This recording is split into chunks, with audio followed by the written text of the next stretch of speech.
नमस्कार, आपण पाहतात लोक 9 न्यूज। चंद्रपूर जिल्ह्यातील ब्रह्मपुरी तालुक्यात गोसी खुर्द कालव्याच्या सदोष बांधकामामुळे शेतकरी आक्रमक झाले आहेत। बोर्दा, कुडेसावली आणि कौसंबी परिसरातील उंचावरील शेतीला पाणी मिळत नसल्याने शेतकऱ्यांनी भारतीय कम्युनिस्ट पक्षाचे जिल्हा सचिव कॉम्रेड विनोद झोडके पाटील यांच्या नेतृत्वात आंदोलन केले।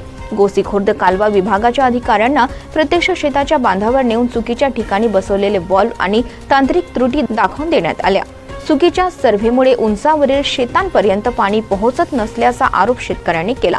यावेळी अधिकाऱ्यांना लेखी निवेदन देत तातडीने लिफ्ट, सिंचन पंप किंवा पर्यायी वितरण व्यवस्थेतून पाणी देण्याची मागणी करण्यात आली। तसेच सदोष बांधकामाची चौकशी करून दोषींवर कारवाई आणि कालव्याची कायमस्वरूपी दुरुस्ती करण्याची मागणी करण्यात आली। येत्या 7 दिवसांत ठोस निर्णय न झाल्यास गोसी खुर्द कालवा विभागाच्या ब्रह्मपुरी कार्यालयासमोर तीव्र धरणे आंदोलन आणि जन आंदोलन छेडण्याचा इशारा कॉम्रेड विनोद झोडके पाटील यांनी दिला आहे। पाणी आमच्या हक्काचे, नाही कोणाच्या बापाचे, अशा घोषणाने यावेळी परिसर दुमदुमून गेला। लोक 9 न्यूज रोहित मेश्राम, ब्रह्मपुरी तालुक्यातील बोर्दा या गावामध्ये बोर्दा, कुडेसावली, हरदा, मुर्जा, बल्लारपूर, आवडगाव, कोसंबीसह अनेक गावातील शेतकऱ्यांना गोसे खुर्दचं पाणी मिळालं नाही आणि पाणी न मिळाल्यामुळे अनेक शेतकऱ्यांच्या शेती या पडीक आहेत।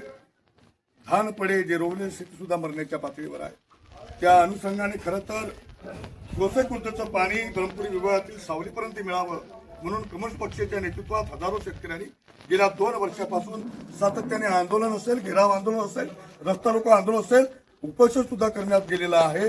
सोबतच अनेकावर जवळपास केसेस पण लागलेले आहेत। परंतु या शेतकऱ्याचा आवाज बघता यावर्षी संबंधित गोसे खुर्द विभागाच्या वतीनं या पावसाळी हंगामाकरता पाणी सोडलेलं आहे।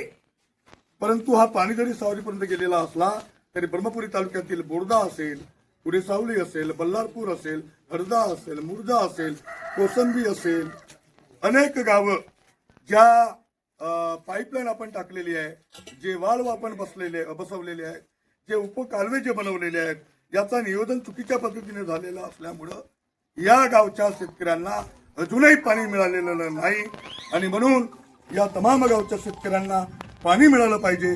ज्या ज्या ठिकाणी चुकीची पाईपलाईन झालेली असेल, पाईप फुटीप झाली असेल, वाल्व चुकीच्या ठिकाणी बसवले गेले असतील, ते तातडीने त्याची चौकशी करून नव्या दमाने, नव्या गतीने, पारदर्शकपणे ते पाईप, ते वाल्व बसवावं आणि या होणाऱ्या संभाव्य दुष्काळी परिस्थितीमध्ये ज्या गोसे खुर्दचं पाणी आम्ही कमी पैशांमध्ये आमच्या शेत्या दिलेल्या आहेत की गोसे खुर्दचं पाणी आम्हाला मिळावं।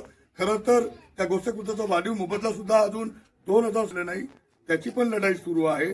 एकीकडे मोबदला पैशात शेतीचा मिळाला नाही आणि पाणी पण असेल आणि काही वर्षे ब्रह्मपुरीमध्ये राहणारे मोठे मोठे स्वतःला नेते म्हणवणारे सोशल मीडियाच्या माध्यमातून, पेपर मीडियमच्या माध्यमातून शेतकऱ्याच्या बांधावर न जाता सगळ्या गावांना पाणी भेटलेलं आहे, सगळे शेतकरी कसे सुखी झालेले आहेत, अशा ज्या चुकीच्या बातम्या देतात ते बंद करावं आणि प्रशासनानं सुद्धा जे आता जे सगळे अधिकारी, मी कालच चर्चा करून या सगळ्या गावांचा सर्वे करून शेतकऱ्यांची बातचीत करून आज बोर्दा ग्रामपंचायतमध्ये आम्ही मिटिंग झालेली आहे।